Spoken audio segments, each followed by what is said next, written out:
Hi, welcome to the Crown Hill Podcast. This is Patrick Sobecki. I'm here with Mark Luby and a special guest today, my wife. Can you say hi? Hi. This is Tina. She's my wife. She's the best, in case you were wondering. Mark, how are you doing today? Doing well. Our hope and our plan was to have Tina and Hannah on today. Hannah's feeling a little under the weather. So prayers for her by the time this is released. I don't know how she'll be doing, but hopefully better. Yes. Prayer works in crazy ways, so just pray. I also think that prayer works back in time. Yeah, totally. Because God's all powerful Yep. and above time. Yeah. So, What is 5 years in the future, if you're listening to this, still pray for Pray Hannah. for her. So we're going to do a little bit of an episode with our wives and introduce them because, as Patrick said, Tina, you're wonderful. We both say our wives are the best. Except I'm right. Yeah. Okay. No. Stop it. Hannah's wonderful. We can't get into a weird dispute on this podcast. We've joked, though, in church planting. We joked when we got assessed. We're like, I think one of their takeaways was that our wives were awesome. And I was like, maybe they just want our wives to church plant and they don't really care about us. And so, which, if so, they're wise men. So, So Tina and I do not. So long story short, Hannah is sick, so she's not going to be joining us. But, Patrick, what are we doing today? Well, Tina, how are you doing today? Oh, I'm doing great. Yeah? Got some coffee in me. Ready to go. Yeah. I'm so excited to talk about discipleship with you today because, you just got lunch with a lady. Mm-hmm. A young woman who you've, been meeting with for, a year. Yeah. So it's, it's just a very real thing to you. Yes. And that was my underhanded way to... Not underhanded. Yeah. My covert way. Underhanded, Patrick. Just own it. Covert way of introducing our topic, which is... We're going to talk about discipleship today, but we wanted to ask Tina just because she has so much good experience talking about what it means to disciple women particularly and how we're dreaming about that looks in our church.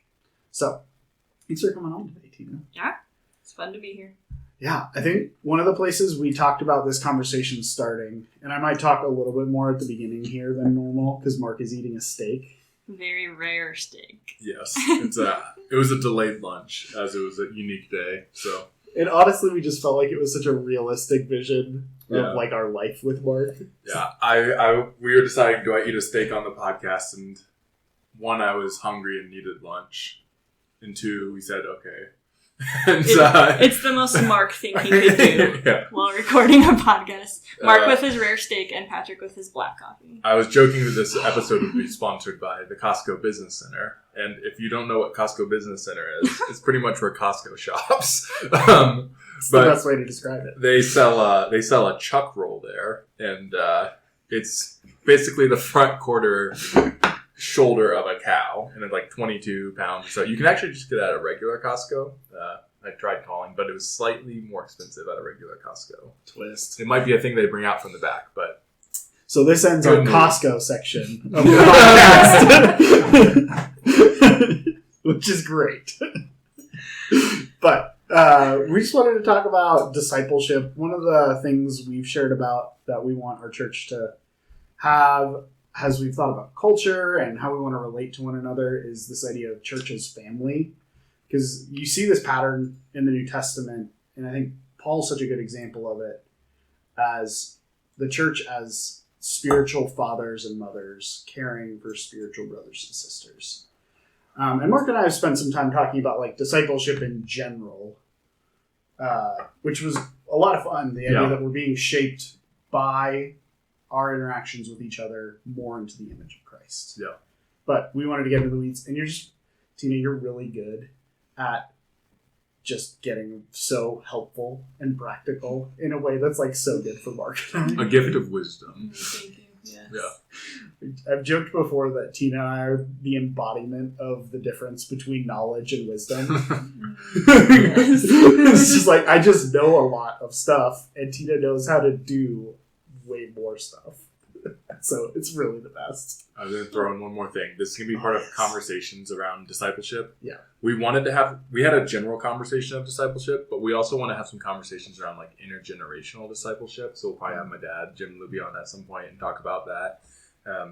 But then also just this idea, of discipleship with women in the church. And so, Patrick, what's your first question for Tina? I mean, as you think about the ideal setup for discipling women in the church, what would you have in mind? And that's like the least helpful question to you in the world, because you're like, no, I don't want to talk about ideals. I want to talk about what we can actually do. I don't want to talk about ideals. Yeah, practically, because I think the hard part is I've never been discipled through the church, one-on-one by an older woman. I've always been discipled, by the women around me, but we didn't necessarily go through the same church. So just thinking about in our context, and as we're thinking about what we hope our church to look like, I think ideally, like, I would love to see just boldness from both the younger women and the older women to take a step of faith and ask someone to meet with them. And just to trust that, like, discipleship is something that is good, that the Lord's called us to, and that asking for an older woman to go get coffee with you is not as intimidating as it needs to be. Like, we kind of joke about, like, asking someone on the first date. Like, it doesn't mean you're going to marry the person. It's just a first date. So in the same way, it's like, if you meet an older woman, get time with her, see what knowledge, like, she has that she'd be willing to share with you, and if it works out for you to continue meeting together, getting in the Word together, that's great. But it doesn't have to be this big, like, are we compatible? Does she like me? Like, I feel like it's just like, she's older than you, she has more experience than you, like, even one step more. Like, what can she teach you about the Lord? And it doesn't have to be this huge thing. Like, that's just what discipleship is walking towards Jesus together and getting, just building one another up and having help in a lot of ways of, like, how do I walk the Christian faith well, and having an older woman to be able to share from her experiences. And so I feel like even as we're starting a church, like, gaining people and our core team, just being able to take the risk of asking to get time together and ask the big questions of, what has the Lord done in your life? What have you learned? And what are you learning right now? Like, that's discipleship. You don't have to know the whole Bible. Are you sure? Yes. Okay.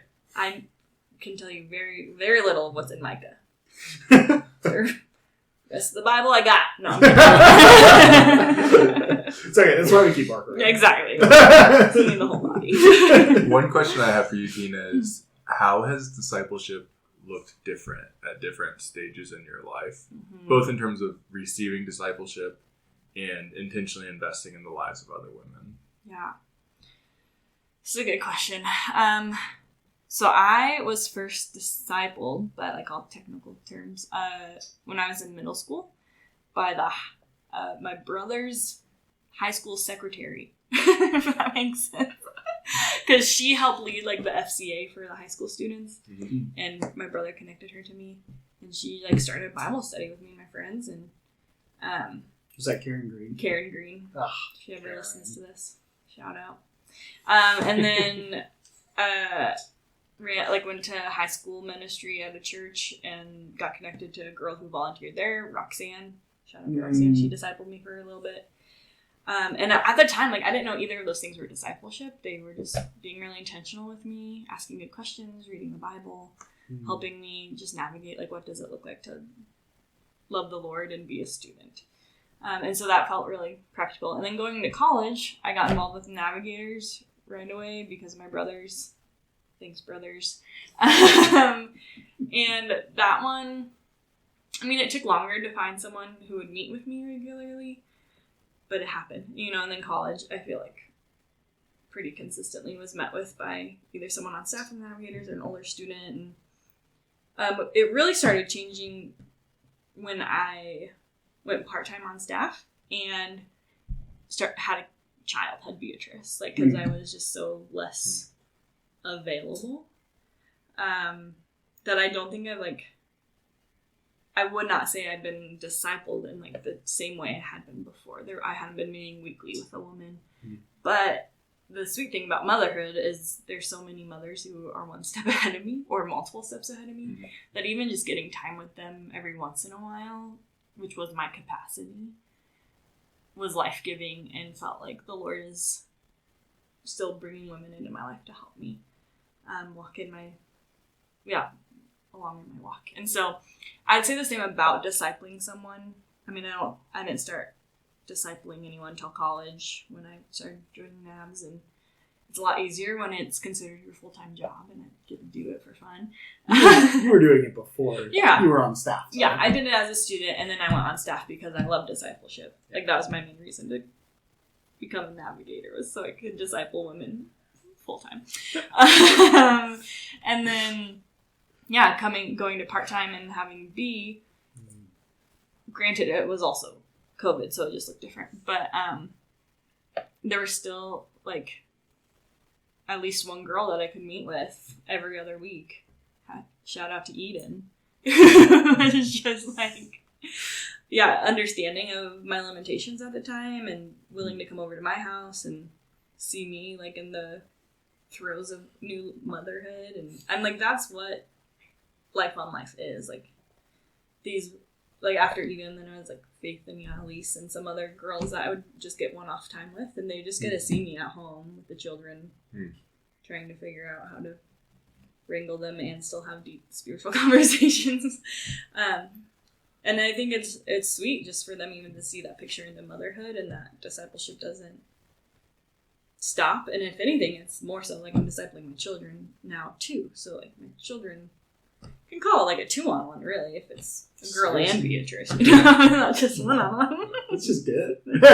Well, B was only like 1 at the time, but yeah. But even I think of the times when you were pregnant with our second Pax, and we're just so sick. Faith was coming over and hanging out with you, taking care of Beatrice, and it was like this awesome time of like discipling her, even though it was like babysitting in a lot of ways. It was 100%.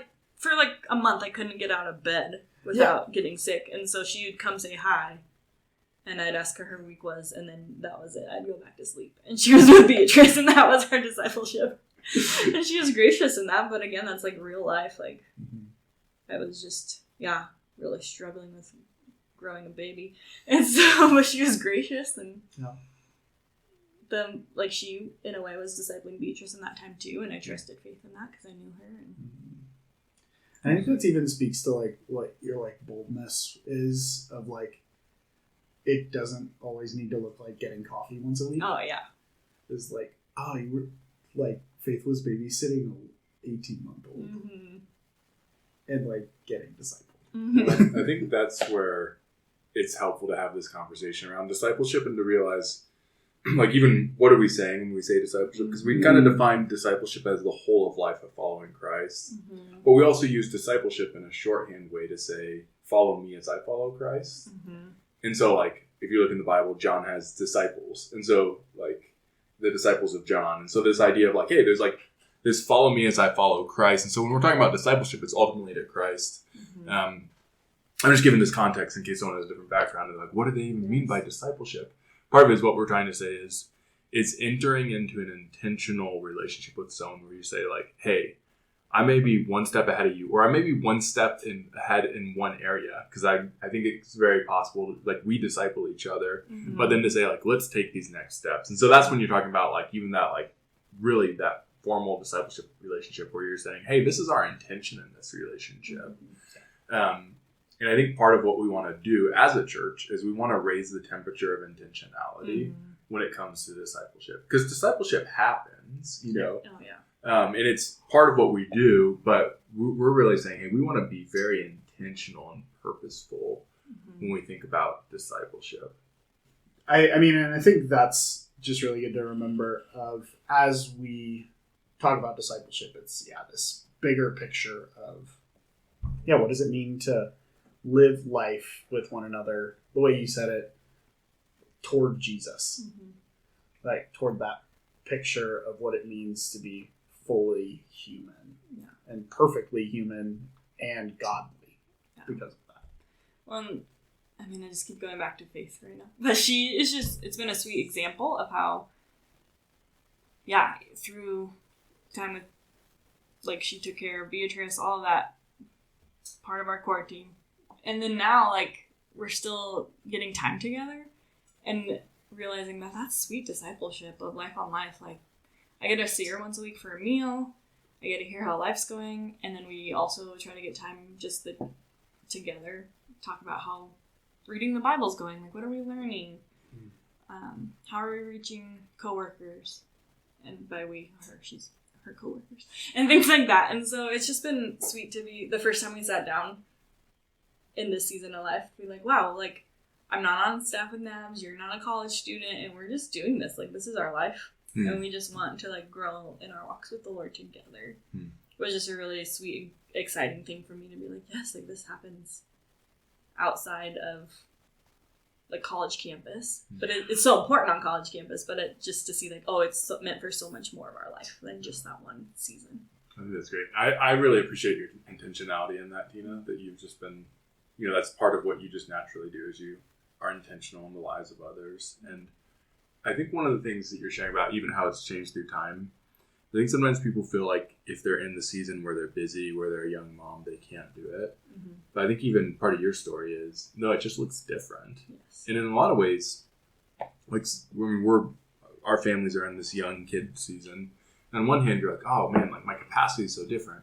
But on the other hand, it's like, hey, can I come over? It's like, yeah, pretty much most any day, because from noon to 3, my child is sleeping, and so either my wife or I are here. And so it's like the openness actually too, and this is, I think, part of our vision in church ministry is we are really thinking, how do we disciple people at different stages? How do we disciple single people in their 20s? Part of it is like, just welcome into the family. Like, we want people to be in our homes. We want people to be able to take care of our kids. And that for me was a hugely influential thing as a single guy, was being with families who allowed me to be a part of their family. And whether I'm just running to Costco, shout out to Costco,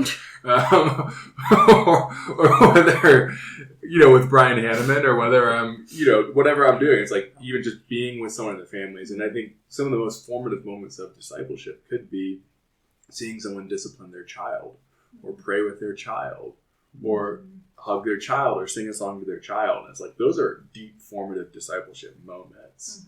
And so I think even just to remember that too. Sometimes it's when we think we don't have capacity, it's also thinking of like, maybe your lack of capacity is actually one of the greatest opportunities to invite someone else in, because it's not just like, I can only give. It's like, well, you have needs.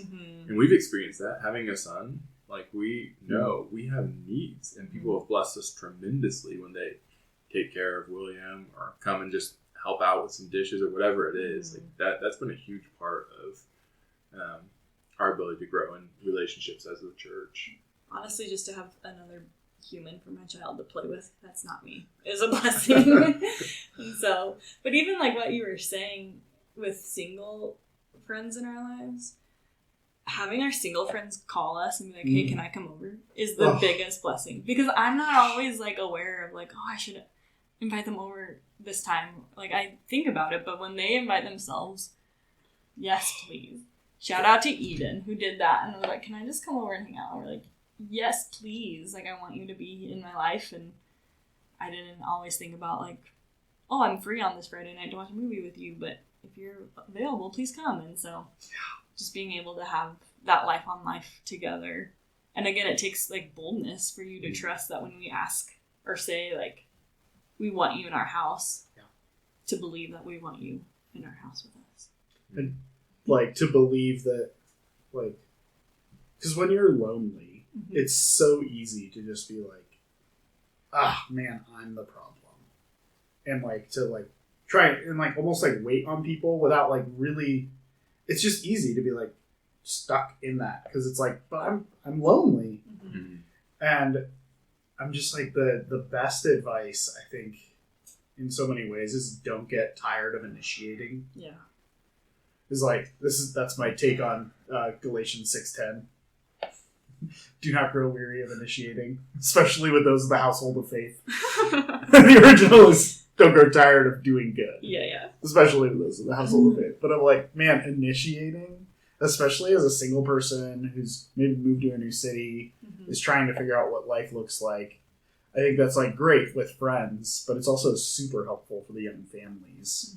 And I think that's the way it becomes really healthy to be like single and not lonely and not alone. Is this what you were saying? Is like you initiated with a family so much that you moved in with one. Yeah, which is awesome. I'm like, that's the ultimate form of a single person initiating in a lot of ways.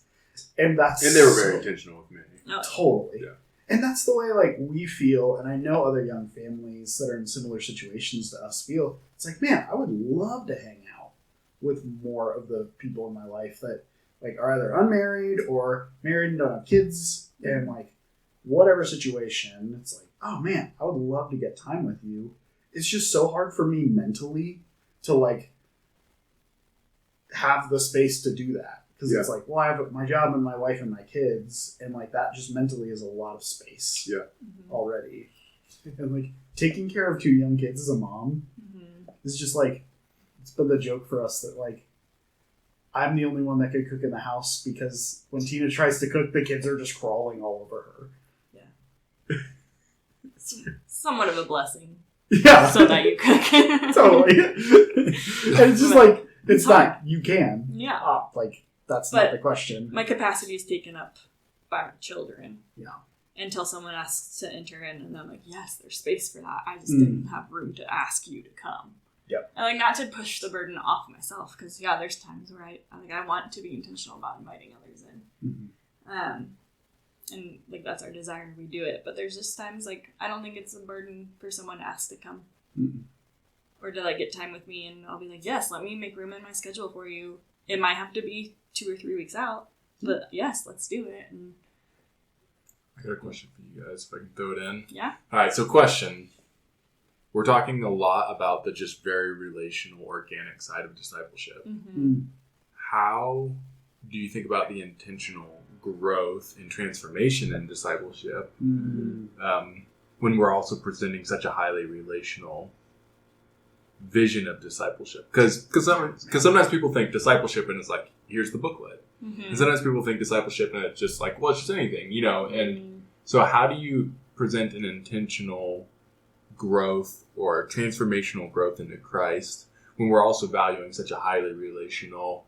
And it's fine to go through a book. We might go through a book of the Bible. We might work on through some things. But like, how do you see that as you think about it, Tina? Yeah, well, especially in the season of life where I don't necessarily have a lot of time to like prep or go through a book. A lot of it can just be intentional question asking. Like one of my favorite questions to ask is, how are you seeing your need for the gospel today? And just to ask like these questions to women just to kind of get a taste and sense of where they're at and where they're at with the Lord. I ask a lot like, how's your time with the Lord been? What's that looking like? And because finding intentional time to have a quiet time or to sit down and read your Bible can be a challenge at any stage of life, and to help process what that looks like. And I think there's so much in just praying together, if nothing else, like just to sit and pray together. Because especially in a relational context, to be able to hear what's going on in their life and then to pray for them in that moment is priceless. And I love it when I can sit down and open up like to what I've been reading or thinking about and read that with the woman. It's like, how many women have you read through Trusting God by Jerry Bridges with? Oh, at least like 4. Or like 8. Oh. Like, it's probably higher than that. I don't know. Probably. I've read it a lot. Yeah. But that's pre-children.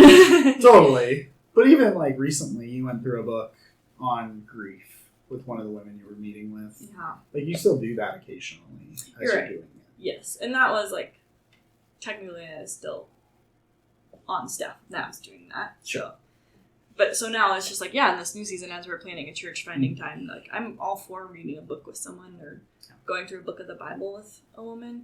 That's just not always realistic in certain seasons. And so... And you have, like, you were trained by the Navigators for 4 years. Like, you were training staff women. You have a specialty in this. That it's easy for you to be intentional in a lot of ways because it's just like your intuition Yeah. at this point. Second nature. Yeah. Yeah, but I feel like if nothing else, to be able to take a verse that you read that day or that week and just to talk about it and be like, what are you seeing in this passage? Like in this one verse, or what are areas in your life that you're needing to trust the Lord more in? Because I feel like all of us can have an answer to that. Yeah, I think that's great. It's cool to think too of, like, as I'm thinking about relational discipleship, I really do think the most important thing is if you are personally a disciple who's walking with Christ. Mm-hmm. And it's like you put people around you and it's natural. And so I think sometimes we can overthink how much you have to do or prepare. Yes. It's like, well, if you're actually walking with the Lord deeply and abiding in Christ, and that's part of your DNA, then people around you are going to get that. And it's almost like, what's the most important thing you can do is like abide in Christ and be around people and love them. It's almost like we need to be disciples to make disciples. It would make sense. Logically. Logic. It just has to be. Yes. That's so helpful. And just even thinking like, man, how do we see that continue to grow? Because like limited capacity, are there like ways you've seen like women do creative things with like groups of people, or like maybe like ideas or dreams you've had of like, oh man, this would be an easy way to do this with a bunch of ladies or something like that? Yeah. You're not committing to anything No. here. It's just like, But we are going to get it in writing. Yeah, and we will be doing this later. No, I feel like the most common thing I would do is meet with 2 or 3 girls at a time, especially if they're good friends already, so that they could be living life more intentionally outside of our time together. Sure. And so, yes, I'm speaking into 3 women's lives, but it's only one time versus 3 different meetings, if that makes sense. But then I think there's the added benefit of like they get to hear what they're sharing, and then they can follow up with that throughout the week more than maybe I could. So it is creating more of like a family, like sibling relationship for them. But I feel like the fun thing for women, I think men are like this possibly too, but just doing an activity together that's more, I don't know, it's just like making flower bouquets or doing something crafty together. So Patrick and I do all the I time. know, you guys love making We spend a bouquets. lot of time arranging flowers. And making crafts for the house. Our men's discipleship budget is high. Okay, keep going. I kind of wish, though.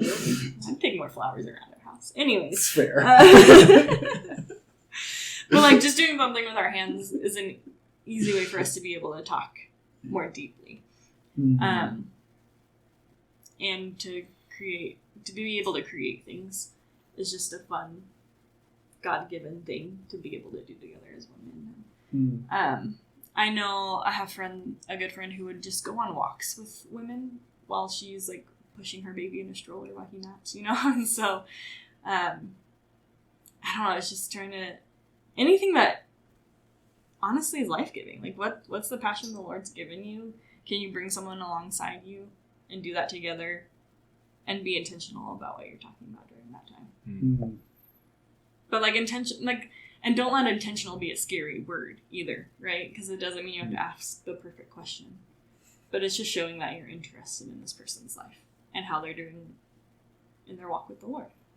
Yeah, because I even think about like the training we do for people to, hey, how do you start a spiritual conversation with a coworker, a neighbor, but someone who probably isn't a Christian? And I think the training that often needs to happen is, how do you continue having spiritual conversations with your friends at church?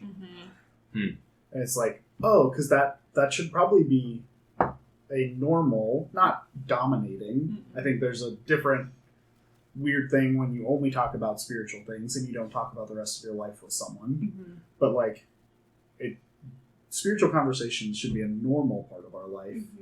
But it's easy to not do that. I'd say it'd be even like clarifying which I'm sure you're fine with me doing. It's like all of your life is like in that sense like spiritual. But like if you only talk about like certain aspects of like, this is how I read my Bible, then it's like, oh well, like, are you angry? And so like the whole of life, like, are you just checking a box right now? Yeah, it's like the whole of life is discipleship of Christ. And so if you're just talking about like some spiritual disciplines that you do, I think that's what you're saying. Of like, then you're just cording it off unnecessarily. I would even say I think it's easy for friends to not even talk about the spiritual disciplines thing. Yeah. Like it's easy just to be in a friendship and just keep talking about the things you love together, even if you're both Christian people together. Or even if we both want to talk about theology. It's so easy to just talk about theology and not ask about our spiritual health. It's like hour-long theology conversation to be like, wait, are you loving your wife well? So we always got to make sure to go back to. Hey, how do we how are we actually doing with the Lord? Yeah. Not just about him. But I think even like the fact that you keep going back to this like, oh, it's like us together looking at something. I'll do my C.S. Lewis quote because that's how he defines friendship in his book The Four Loves. Yeah. I think that's just so sweet to be like, oh man, when you're looking at someone and you realize someone else is next to you and you go, oh, you too? And how often that can be with Jesus. That and for me that's so helpful as a category because then discipleship isn't like come to me the sage and learn my wisdom, but it's instead like, hey, let's just do this journey toward Christ together. And one of my favorite things in discipleship has been when one of the girls asks me a question, spiritual, like any question, but especially like theologically, and my answer is, I have no clue. Let's find out together. Like, how do we even find out that answer? Like, let's figure that out. So I think there can be a fear of like, oh, I'm not ready to meet with someone, or I'm not ready to share what I know because I don't know anything. It's like, no, actually, you do know. You know, like, if you've been walking with the Lord, like, there's more you have to offer than what you think you do. And to be able to say, I don't know, and walk along, how do you find out answers? Or who do you go to ask these questions to? You know, like, there's just more that you have to offer than you think, and it doesn't have to be an intimidating relationship or conversation. I think even to add to that, there's more you have to offer than you think. There's also maybe a greater need than you think. Like, we live in a society that does struggle with so much loneliness, and the value of like just being willing to be alongside someone in their life to like welcome them into your life, that's very powerful. And I think that we can undersell how significant that is. And so I think even along with that, a total agreement of you may have more to offer than you actually are seeing because you're not realizing what God has done in your life. But also you may be missing like how sweet it is to be a friend to someone, to come alongside, to be a mentor. Like, that's hugely important and valuable. Man, the power of friendship and discipleship. I mean, even someone just asked me, like, how, as a pastor, am I thinking about friendship with the people who are in the church? And they're asking me, like, I'm like setting boundaries. And it's just helpful for me that Jesus called his disciples his friends. Like, they weren't his clients, they weren't his servants. Like, they were his friends. And that, like, if you want to talk about the sage of sages, it's like, it's Jesus. Like, so as long as we're not elevated above Christ, we can do it, you're saying? At least that. But I mean, it is how we create church as family. It is how we see one another as brothers and sisters, as mothers and fathers. Like, is living life together, is sharing our wisdom what the Lord's taught us, and in humility asking other people their wisdom too. Yeah. That's great. One thing you shared earlier, and I just want to go back to this because I think this is big. I think you were talking about meeting with multiple girls at once, and this is just kind of a funny thing for me because some of our context we've swam in. It's like when we think about discipleship, we think it has to be one-on-one. We're like, Jesus has 12, 73. You know, he has these different groups he's interacting with. He has the inner circle of Peter, James, and John. But even just thinking about that of like, yeah, it can be 1-to-1, but it doesn't have to be. And there's different reasons and different seasons. And just having that freedom of our approaches to it. There's a lot of values and different ways of engaging with people in discipleship. Yeah. Can I give one more pitch for the... Okay. Costco? Patrick said yes. It's not for Costco. Oh, good clarification, because I would have said no. Anyways, so I think one of the conversations we want to have in the future is intergenerational discipleship, and really thinking about, well, a couple things. I would say generational and intergenerational, which are different. So that's confusing. But intergenerational being like across generations, and generational just meaning like one person to the next. Like in the same way, like offspring, one person to the next, spiritually speaking, one person to the next. But intergenerational, like across generations. But one of the things I think I want to reinforce as a message from the very beginning of our church is we're too old. And it's like an ironic statement because we're 20s and 30s plus 0 to 3, plus my parents in their 60s. And so we're like pretty young, but unless we intentionally think about reaching down and reaching people who are, whatever that is, students younger than us, there's going to be a gap. And I think the way to set a culture for our church and intergenerational discipleship is it always has to start just like wherever you got, just reach down and make that the normal precedent. And so even that's a bit of a pitch for when we talk some about generational or intergenerational discipleship, which will be a future conversation, Lord willing. Well, and that feeds back into what you were saying of like everyone has something to share. It's like a 30-year-old has things to share with a 28-year-old. The 28-year-old has things to share with the 23-year-old.